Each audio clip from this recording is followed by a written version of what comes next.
वित्त मंत्री निर्मला सीतारमण आज केंद्रीय बजट पेश करेंगे। हमारे साथ इस वक्त बातचीत के लिए मौजूद है मेरठ से बीजेपी सांसद राजेंद्र अग्रवाल जी। सर, अगर बात करें तो केंद्रीय बजट आज पेश हो रहा है, चुनावी वर्ष भी मान सकते हैं क्योंकि अगले वर्ष अंतरिम बजट पेश होगा, तो किस तरीके से आप देख रहे हो, कितनी राहत मिलने की उम्मीद है?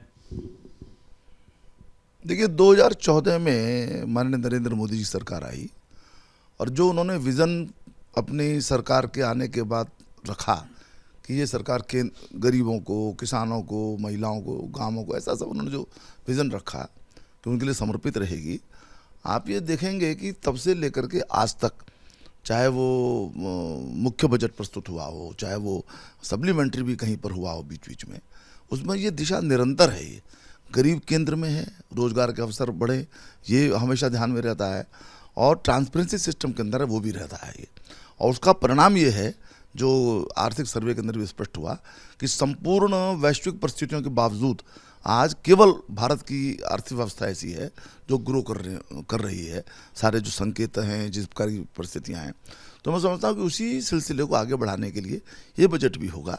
इसमें रोजगार के अवसर और बढ़ें, किसानों की और स्थिति ध्यान में बेहतर हो, जो गरीब हैं उसकी हमेशा की तरह वो भी केंद्र में रहे, मध्यम वर्ग उसकी चिंता हो, एमएसएमई की चिंता हो।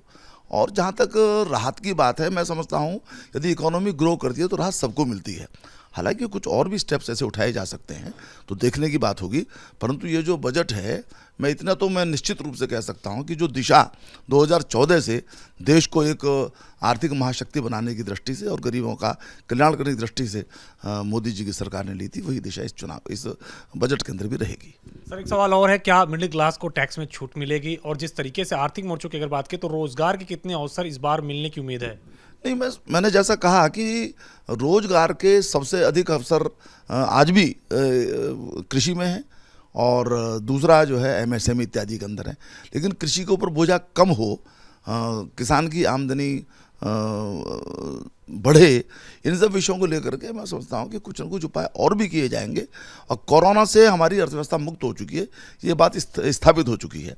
तो और देखिए, मैं फिर केवल टैक्स स्लैब के अंदर चेंज करना वो केवल राहत नहीं हुआ करती, हो सकता है वो भी हो, लेकिन उसके अलावा भी यदि कुछ राहत दी जाती है तो वो भी उसका भी परिणाम जो है उसके जनता के ऊपर होता है।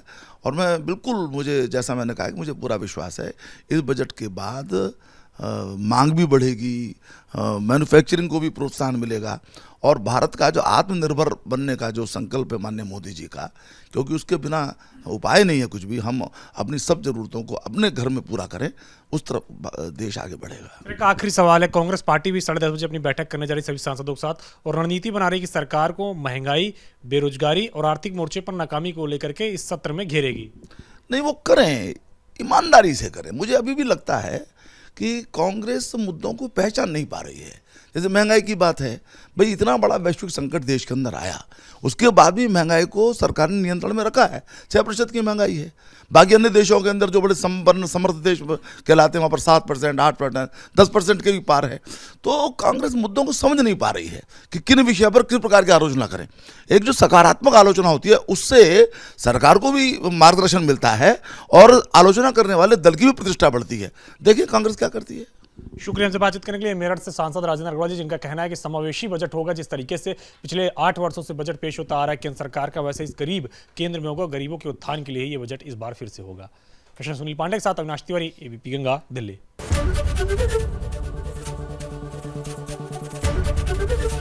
एबीपी गंगा, खबर आपकी, जुबान आपकी।